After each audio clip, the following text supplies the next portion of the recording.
정석인생입니다. 오늘도 여러분의 삶을 편안하게 만드는 작은 지혜들을 전합니다.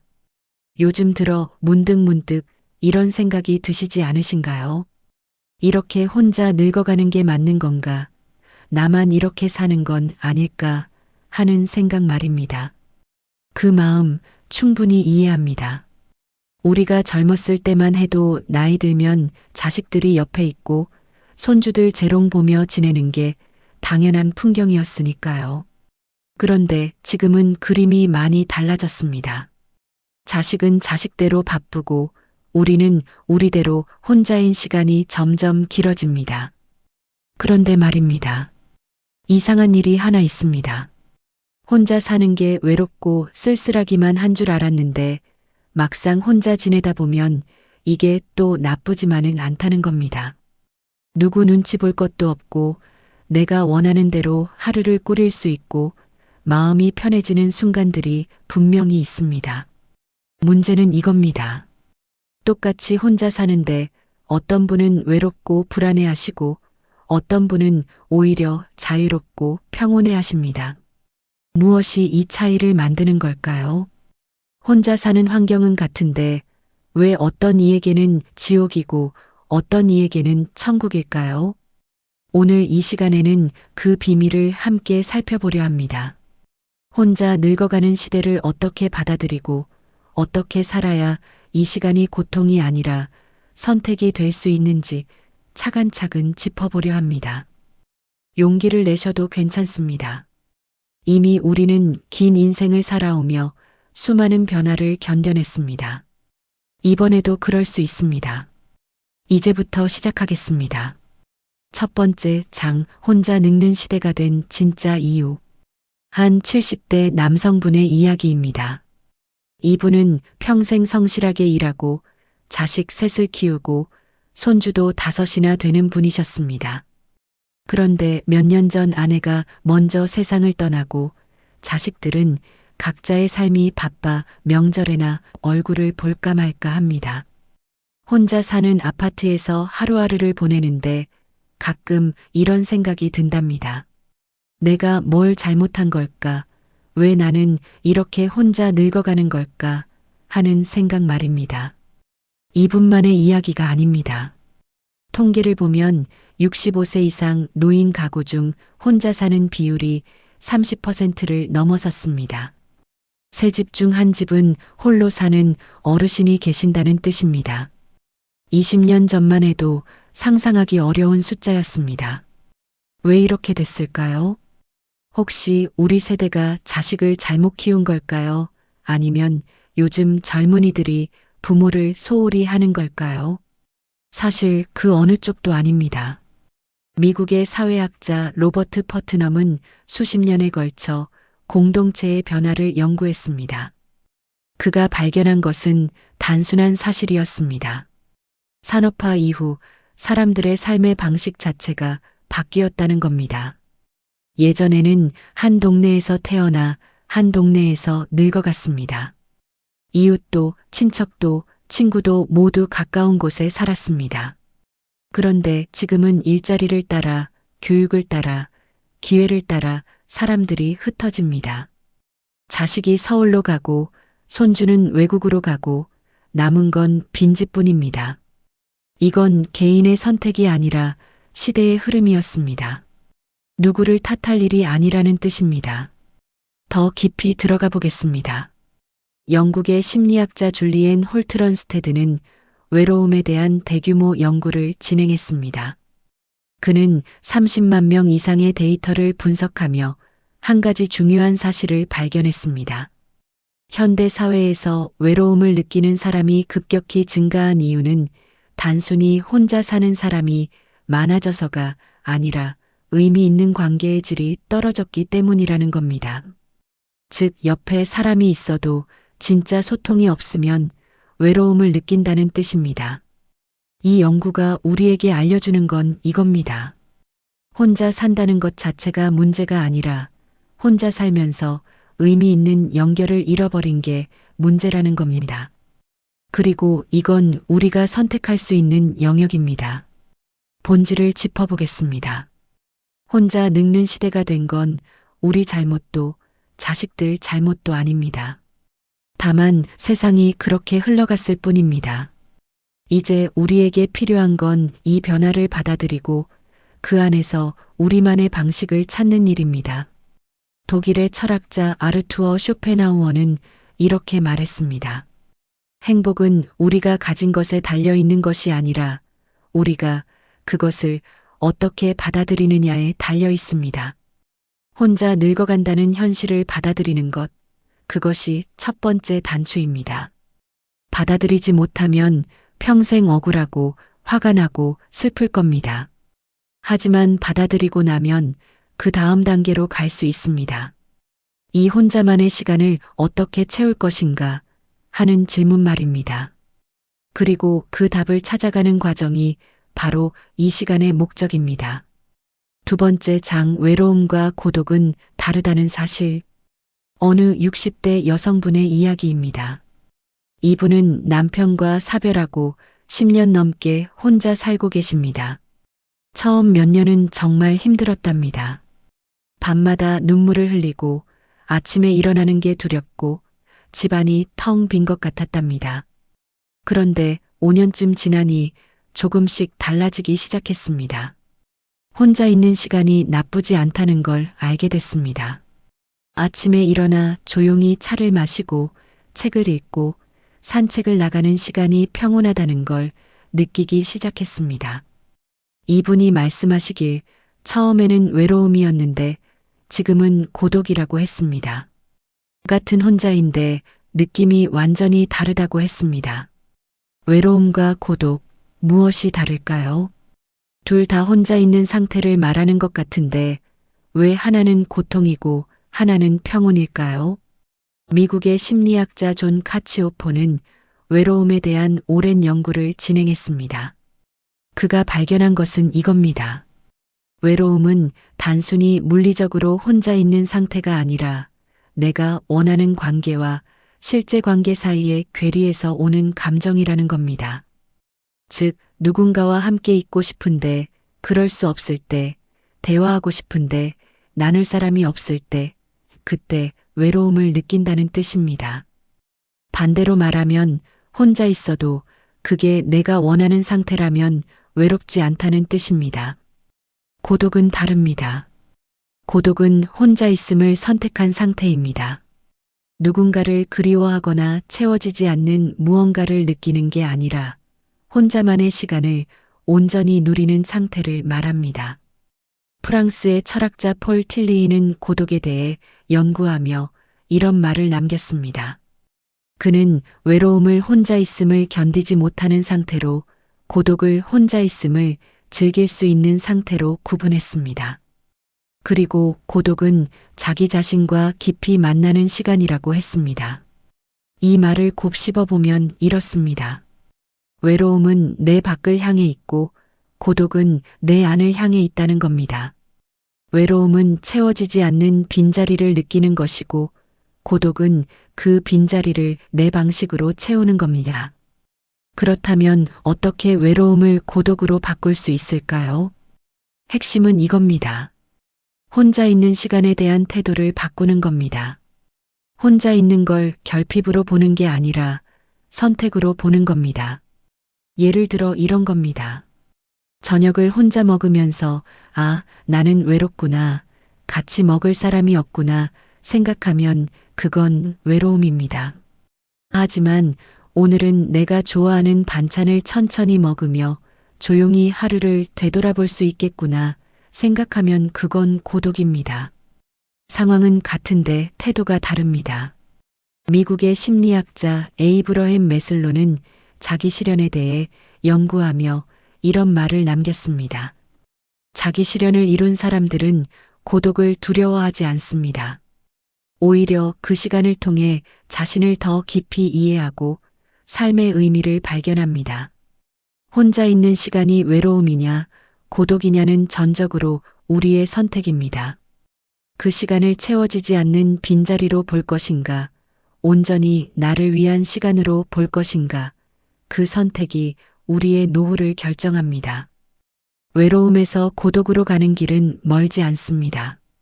다만 시선을 조금만 바꾸면 됩니다. 밖을 향한 시선을 안으로 돌리고 결핍을 충만함으로 바꾸는 연습, 그것이 필요합니다. 세 번째 장, 노후의 관계를 줄여야 편해지는 이유. 70대 중반의 한 남성분 이야기입니다. 이분은 평생 사교적인 분이셨습니다. 친구도 많고 모임도 많고 사람 만나는 걸 좋아하셨습니다. 그런데 70이 넘어가면서 이상한 일이 생겼습니다. 예전처럼 사람 만나는 게 즐겁지 않은 겁니다. 모임에 나가면 피곤하고 집에 돌아오면 기운이 쭉 빠지고 다음 약속이 부담스럽게 느껴졌습니다. 이분은 자신이 변한 건지 나이가 들어 무기력해진 건지 걱정이 되셨답니다. 사실 이건 자연스러운 변화입니다. 나이가 들면 관계에 대한 욕구가 바뀝니다. 더 정확히 말하면 관계의 양보다 질이 중요해집니다. 미국의 심리학자 로라 카스텐스는 사회 정서적 선택 이론이라는 개념을 만들었습니다. 그는 20년 넘게 사람들의 관계 패턴을 연구했습니다. 그가 발견한 건 이겁니다. 젊을 때는 시간이 무한하다고 느끼기 때문에 가능한 한 많은 사람을 만나고 많은 관계를 맺으려 합니다. 새로운 기회를 찾고 네트워크를 넓히고 다양한 경험을 쌓으려 합니다. 그런데 나이가 들수록 남은 시간이 유한하다는 걸 자각하게 됩니다.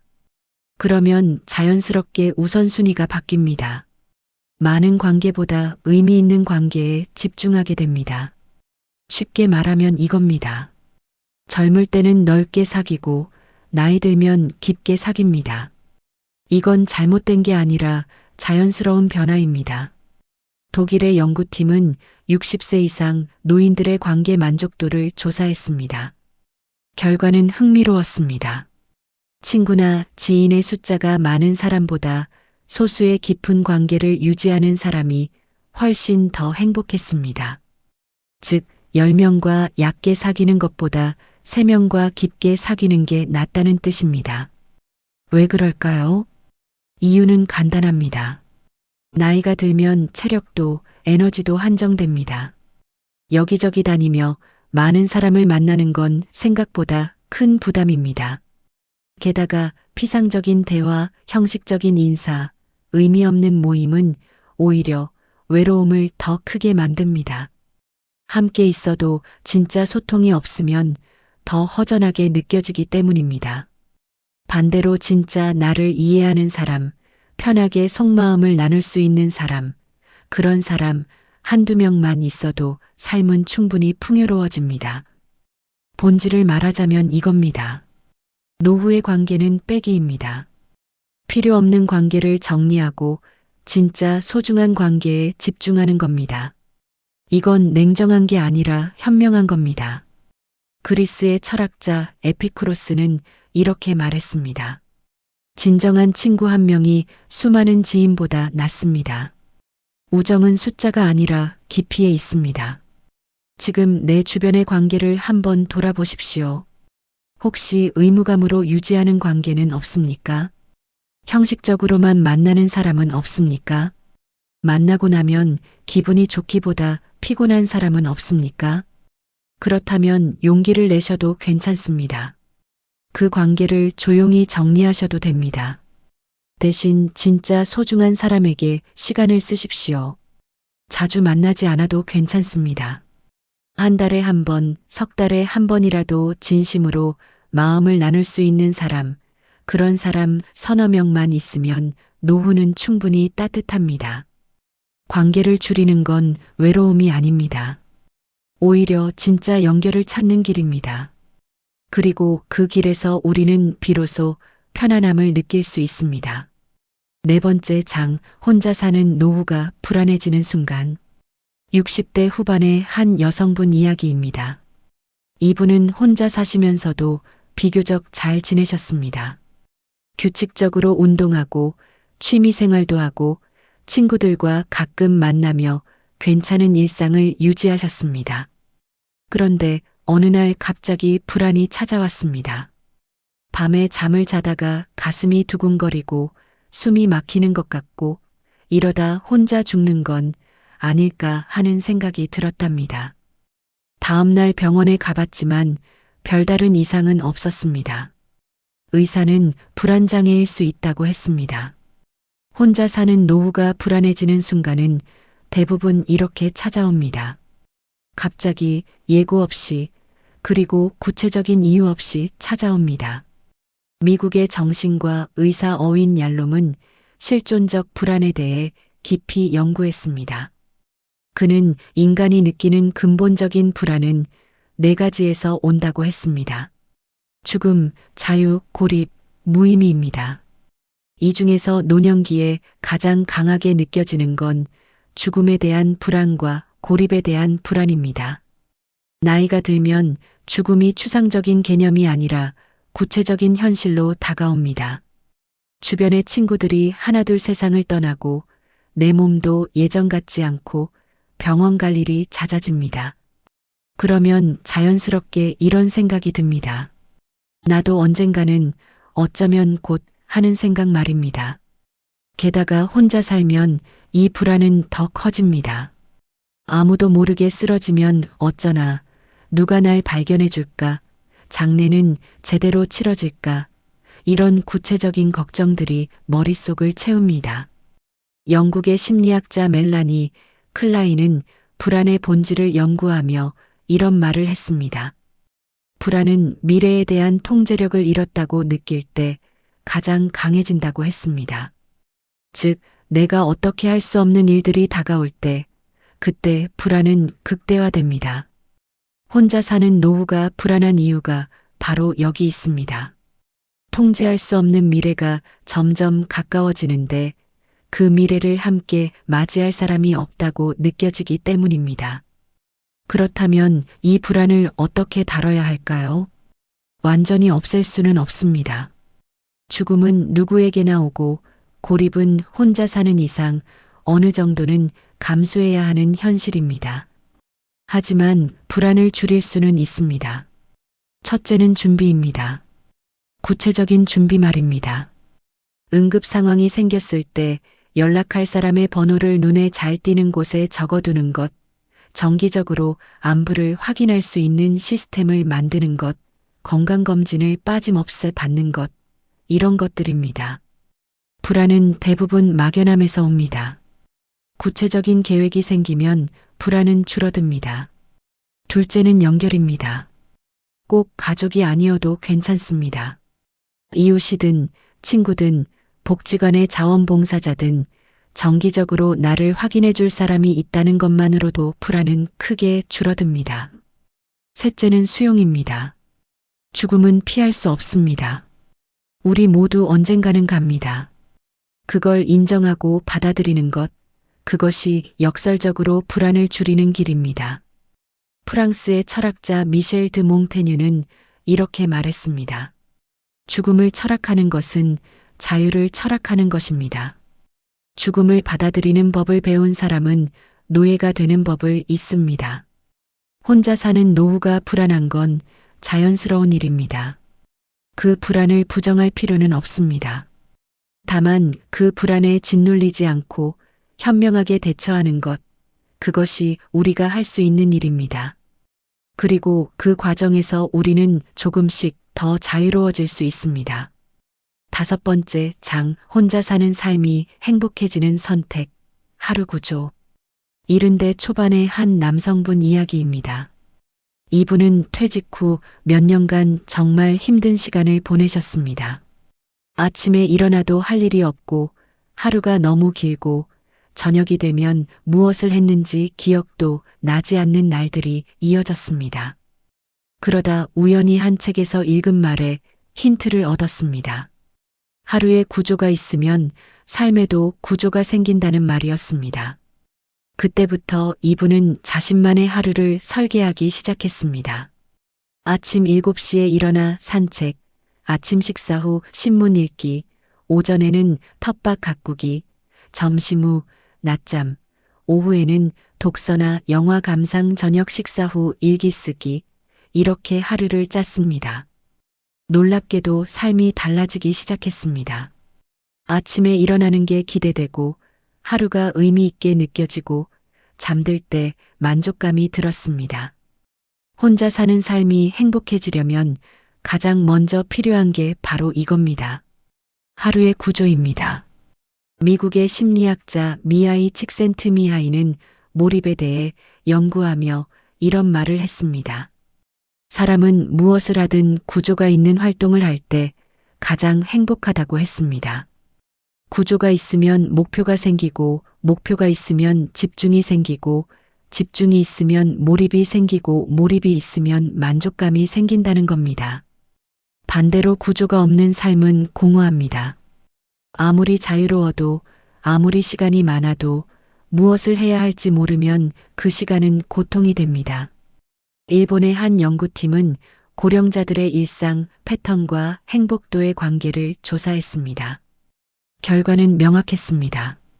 규칙적인 일과를 가진 사람일수록 우울감이 낮고 삶의 만족도가 높았습니다. 특히 아침에 정해진 시간에 일어나는 것만으로도 큰 차이가 났습니다. 그렇다면 어떤 하루 구조가 좋을까요? 정답은 없습니다. 사람마다 다릅니다. 다만 몇 가지 원칙은 있습니다. 첫째, 아침 루틴을 만드십시오. 아침은 하루의 시작입니다. 정해진 시간에 일어나고 정해진 순서로 아침을 시작하는 것만으로도 하루에 리듬이 생깁니다. 둘째, 하루에 3가지 정도의 고정 활동을 정하십시오. 너무 많으면 부담스럽고 너무 적으면 느슨합니다. 3가지 정도가 적당합니다. 예를 들면 아침 산책, 오전 독서, 오후 텃밭 가꾸기, 이런 식입니다. 셋째, 창의적인 시간을 하나 만드십시오. 그림 그리기든, 글쓰기든, 요리든 무언가 내가 만들어내는 시간을 가지면 삶에 활력이 생깁니다. 넷째, 저녁 루틴을 만드십시오. 하루를 정리하는 시간입니다. 일기를 쓰든, 감사한 일을 떠올리든, 내일 계획을 세우든, 하루를 마무리하는 의식이 있으면 잠자리에 들 때 마음이 편안합니다. 중요한 건 완벽함이 아닙니다. 가끔 계획대로 안 되는 날도 있습니다. 괜찮습니다. 다시 시작하면 됩니다. 중요한 건 큰 틀 흐름입니다. 중국의 철학자 노자는 이렇게 말했습니다. 좋은 삶은 물과 같습니다. 물은 흐르되 고여 있지 않고 형태를 가지되 고정되지 않습니다. 하루의 구조도 그렇습니다. 틀은 이때 경직되지 않고 흐름은 이때 억압하지 않는 그런 구조가 좋은 구조입니다. 그리고 그런 구조 속에서 우리는 비로소 혼자만의 시간을 온전히 누릴 수 있습니다. 지금 당장 종이를 꺼내 내일의 하루를 설계해 보십시오. 몇 시에 일어날 것인지, 아침에 무엇을 할 것인지, 오전과 오후를 어떻게 보낼 것인지, 저녁은 어떻게 마무리할 것인지 간단하게라도 적어 보십시오. 그리고 내일 그대로 실행해 보십시오. 일주일만 해보면 달라진 걸 느끼실 겁니다. 6번째 장, 혼자 사는 삶이 행복해지는 선택, 관계 방식. 60대 후반의 한 여성분 이야기입니다. 이분은 혼자 사시면서 외로움을 많이 느끼셨습니다. 자식들은 바쁘고 남편은 일찍 세상을 떠났고 친구들도 하나둘 멀어졌습니다. 그러다 한 자원봉사 프로그램에 참여하게 됐습니다. 동네 도서관에서 어린아이들에게 책을 읽어주는 활동이었습니다. 일주일에 2번, 한 번에 1시간 정도였습니다. 처음엔 별 기대 없이 시작했는데 놀라운 일이 생겼습니다. 아이들이 이분을 기다리기 시작한 겁니다. 할머니 언제 와요? 오늘은 무슨 책 읽어줄 거예요? 하며 반겨주는 아이들을 보며 이분은 자신이 필요한 사람이라는 걸 느꼈습니다. 외로움이 많이 줄어들었습니다. 혼자 사는 삶이 행복해지려면 관계 방식을 바꿔야 합니다.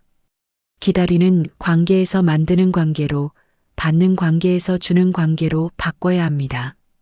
미국의 사회학자 에릭 클라이넨버그는 혼자 사는 사람들의 삶을 오랜 기간 연구했습니다. 그가 발견한 건 이겁니다. 행복하게 혼자 사는 사람들의 공통점은 자발적으로 관계를 만들어 간다는 것이었습니다. 가족이 찾아오기를 기다리지 않고, 친구가 연락하기를 기다리지 않고 스스로 먼저 나서서 관계를 만들어 갔습니다. 이건 쉬운 일이 아닙니다. 나이가 들면 자존심도 생기고 먼저 다가가는 게 어색하기도 하고 거절당할까봐 두렵기도 합니다. 하지만 이 벽을 넘지 않으면 외로움은 계속됩니다. 독일의 심리학자 알프레트 아들러는 관계에 대해 이런 말을 남겼습니다. 모든 인간의 고민은 결국 관계에서 온다고, 그리고 모든 행복도 관계에서 온다고 했습니다. 그는 공동체 감각이 인간의 행복의 가장 중요한 요소라고 강조했습니다. 누군가에게 도움이 되고 누군가와 연결되어 있다는 느낌, 그것이 우리를 살아있게 만든다고 했습니다. 그렇다면 어떻게 관계를 만들어갈 수 있을까요? 몇 가지 방법을 말씀드리겠습니다. 첫째, 정기적인 활동에 참여하십시오. 동호회든 자원봉사든 교육 프로그램이든 정기적으로 만나는 집단에 속하면 자연스럽게 관계가 생깁니다. 꼭 친한 친구가 되지 않아도 괜찮습니다. 얼굴을 아는 사람, 인사를 나누는 사람, 그런 사람들이 있다는 것만으로도 외로움은 줄어듭니다. 둘째, 주는 관계를 만드십시오. 누군가에게 도움이 되는 일을 하면 관계는 자연스럽게 깊어집니다. 이웃의 화분에 물을 주거나 동네 아이에게 과자를 나눠주거나 복지관에서 식사 봉사를 하거나 작은 일이라도 괜찮습니다. 셋째, 먼저 연락하십시오.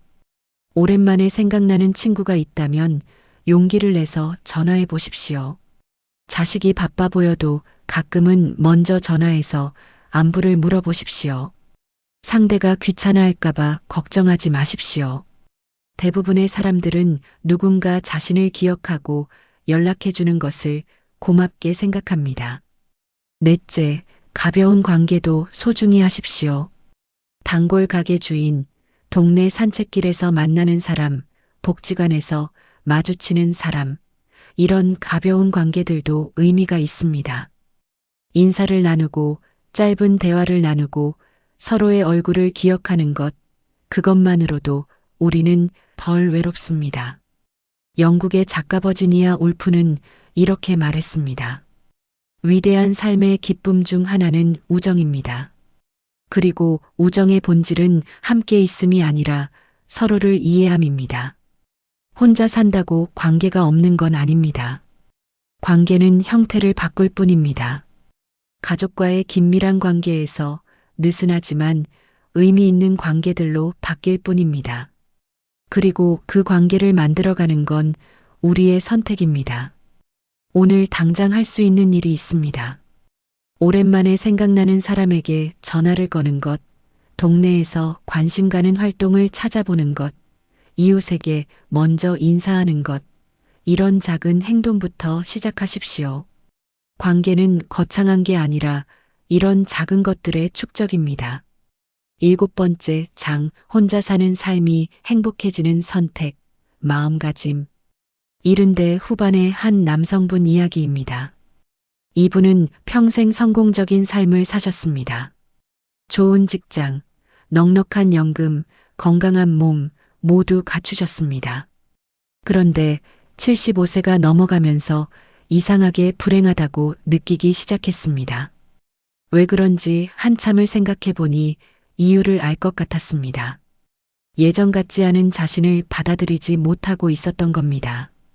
예전엔 산을 잘 탔는데 이젠 동네 산책도 힘들고, 예전엔 책을 빠르게 읽었는데 이젠 한 페이지 읽는데도 시간이 걸리고, 예전엔 기억력이 좋았는데 이젠 방금 한 말도 잊어버립니다. 이런 변화들이 자신을 초라하게 만들었습니다. 그러다 어느 날 이렇게 생각을 바꿨습니다. 예전과 비교하지 말자. 지금의 나를 있는 그대로 받아들이자.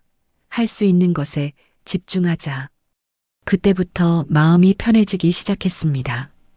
혼자 사는 삶이 행복해지려면 마음가짐을 바꿔야 합니다. 특히 세 가지가 중요합니다. 첫째는 비교하지 않는 마음입니다. 예전의 나와 지금의 나를 비교하지 않는 것, 다른 사람과 나를 비교하지 않는 것입니다. 미국의 심리학자 레온 페스팅거는 사회 비교 이론을 만들었습니다. 사람은 자신을 평가하기 위해 다른 사람과 비교한다는 이론입니다. 문제는 이 비교가 대부분 불행을 가져온다는 겁니다.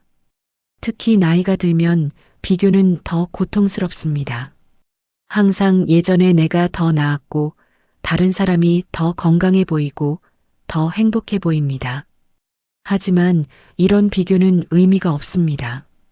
예전에 나는 이미 지나갔고 다른 사람의 사정은 겉으로 보이는 게 전부가 아닙니다. 중요한 건 지금 여기의 나입니다.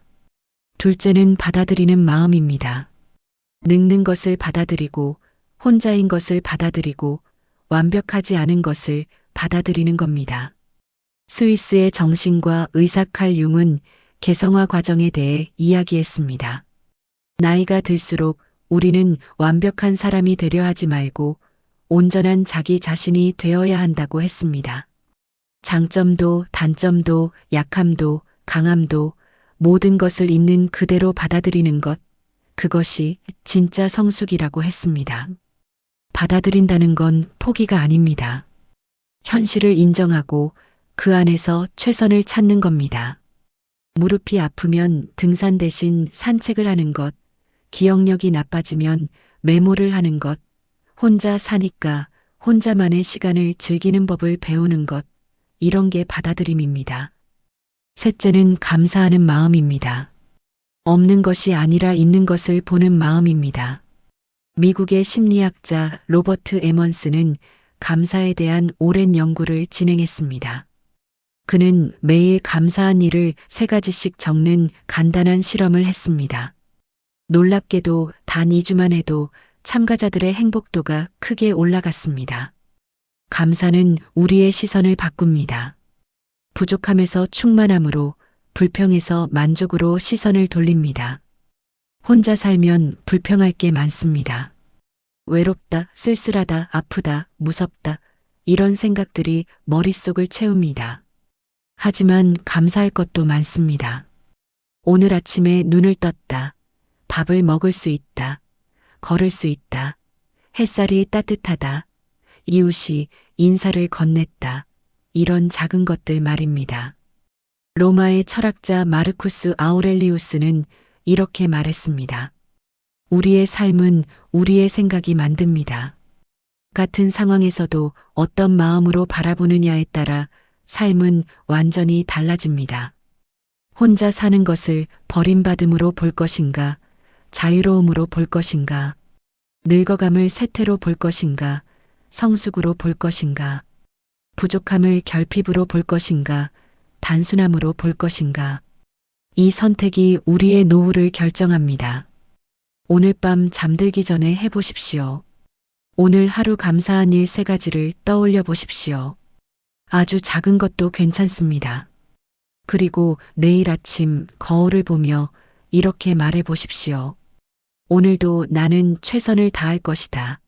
나는 충분히 괜찮은 사람이다. 라고 말입니다. 말은 생각을 만들고 생각은 삶을 만듭니다.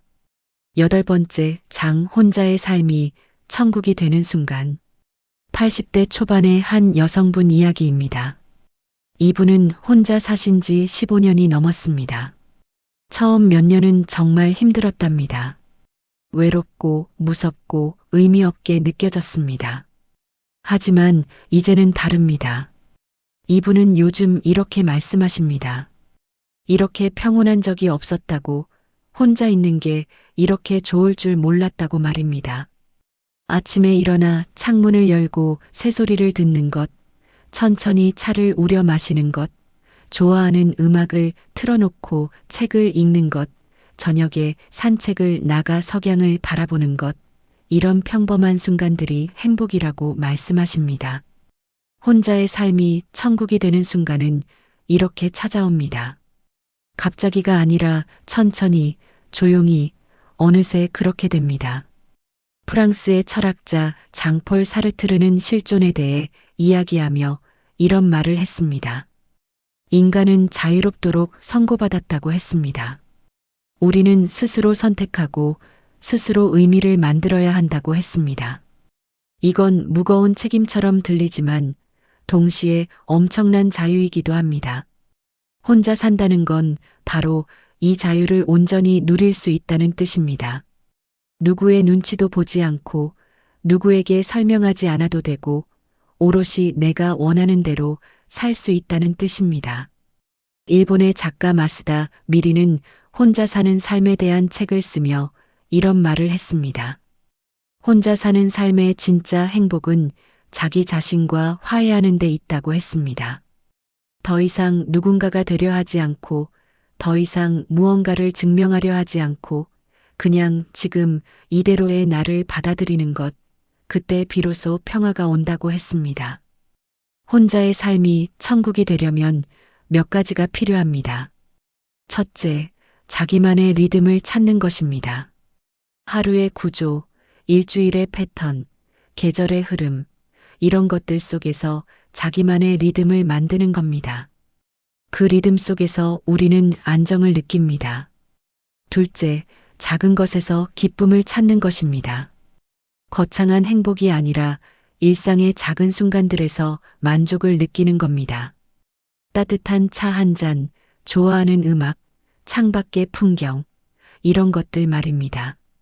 셋째, 의미 있는 연결을 유지하는 것입니다. 혼자 산다고 모든 관계를 끊는 게 아니라 소수의 깊은 관계를 유지하는 겁니다. 그 연결이 우리를 세상과 이어줍니다. 넷째, 자신에게 친절한 것입니다. 완벽하지 않아도 괜찮다고, 느려도 괜찮다고, 가끔 외로워도 괜찮다고 자신에게 말해주는 겁니다. 다섯째, 현재에 머무는 것입니다. 과거를 후회하지 않고, 미래를 두려워하지 않고, 지금 이 순간을 온전히 사는 겁니다. 미국의 시인 메리 올리버는 이렇게 물었습니다. 당신은 이 하나뿐인 소중하고 야생적인 삶으로 무엇을 할 것입니까? 이 질문 앞에서 우리는 선택해야 합니다. 두려움 속에서 살 것인가, 자유 속에서 살 것인가를 말입니다. 혼자의 삶이 천국이 되는 순간은 우리가 더 이상 혼자라는 사실을 불행으로 여기지 않을 때입니다. 오히려 그것을 선물로 받아들일 때입니다. 누구의 간섭도 없이, 누구의 기대도 없이 오롯이 나로 살 수 있는 시간, 그 시간이 얼마나 귀한지 깨달을 때입니다. 나이 들어 혼자 산다는 것은 외로움이 아니라 완성입니다. 평생을 살아오며 쌓아온 지혜로 이제는 나 자신과 온전히 마주할 수 있는 시간입니다. 그리고 그 마주함 속에서 우리는 비로소 진짜 평화를 만날 수 있습니다. 마무리. 여기까지 함께 오시느라 수고 많으셨습니다. 긴 이야기였습니다. 하지만 필요한 이야기였다고 믿습니다. 우리는 혼자 늙어가는 시대를 살고 있습니다. 이건 피할 수 없는 현실입니다. 하지만 이 현실을 어떻게 받아들이고 어떻게 살아가느냐는 우리가 선택할 수 있습니다. 혼자 사는 삶이 외로움이 될지 고독이 될지는 우리의 태도에 달려 있습니다. 관계의 양을 줄이고 질을 높이는 것, 하루의 구조를 만드는 것, 스스로 관계를 만들어가는 것, 비교하지 않고 받아들이고 감사하는 마음을 갖는 것, 이런 작은 선택들이 모여 우리의 노후를 만듭니다. 혼자 사는 것이 두렵지 않으신가요? 괜찮습니다. 두려움은 자연스러운 감정입니다. 하지만 그 두려움에 갇혀 있을 필요는 없습니다. 우리는 이미 긴 인생을 살아오며 수많은 어려움을 이겨냈습니다. 이번에도 그럴 수 있습니다. 혼자 사는 삶은 비극이 아닙니다. 오히려 기회입니다. 누구의 기대도 누구의 시선도 없이 오롯이 나로 살 수 있는 마지막 기회입니다. 그 시간 동안 우리는 진짜 나를 만날 수 있습니다. 평생 외면했던 나 자신과 평생 미루어왔던 꿈과 평생 표현하지 못했던 감정과 마주할 수 있습니다. 이제 시작하십시오. 오늘부터 작은 것 하나씩 바꿔보십시오. 아침 루틴을 만들어 보십시오. 오랜만에 친구에게 전화해 보십시오. 감사한 일 3가지를 적어 보십시오. 이런 작은 행동들이 쌓이면 삶은 달라집니다. 혼자 늙어간다는 것은 슬픈 일이 아닙니다. 성숙해진다는 뜻입니다. 자유로워진다는 뜻입니다. 온전한 나로 살 수 있다는 뜻입니다. 그리고 그 삶은 충분히 아름다울 수 있습니다. 당신은 혼자가 아닙니다. 같은 시대를 살아가는 수많은 사람들이 같은 고민을 하고 있습니다. 그리고 그중 많은 이들이 이미 답을 찾아가고 있습니다. 당신도 그럴 수 있습니다. 혼자 사는 노후가 천국이 되는 순간은 멀지 않습니다. 지금 여기서 이 순간부터 시작할 수 있습니다. 용기를 내십시오. 당신은 충분히 괜찮은 사람입니다. 그리고 당신의 남은 인생도 충분히 아름다울 수 있습니다. 오늘 이 시간이 작은 위로가 되었기를 바랍니다. 그리고 내일 아침 조금은 더 가벼운 마음으로 하루를 시작하실 수 있기를 바랍니다. 긴 시간 함께 해주셔서 감사합니다. 지금까지 정석인생이었습니다. 여러분의 마음이 오늘보다 더 단단해지길 바랍니다.